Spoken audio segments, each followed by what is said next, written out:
umpisa na po siyang mag-uulan ngayon. Ayan. Ayan na. Medyo lumalakas ng konti ang hangin. Ngayon pa lang siya nag-uulan ng malakas. Kanina medyo umaambon. Pero ngayon parang umahangin ng malakas at nalalaglag na yung ulan. Oh. Ayan. Ayan sa aming likuran ito.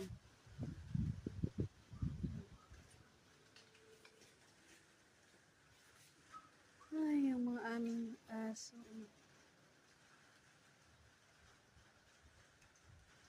Buti na nakapagligpit na kami kanina.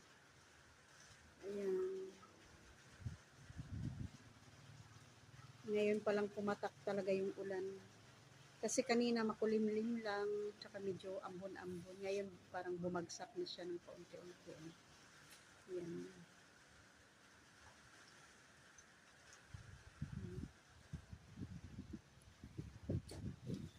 At pinawalan na po namin ang aming mga alagang bibi, itik. Ayun na sila, oh.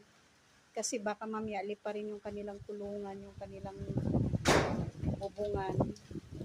Ayan. Ayan na sila, oh. Para in case na lumakas ang ulan, sisilong na lang sila dito sa aming kusina. Ayan.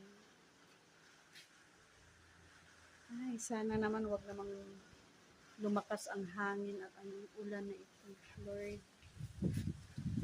Ayan siya, oh. Ayan, lumakas na nga po.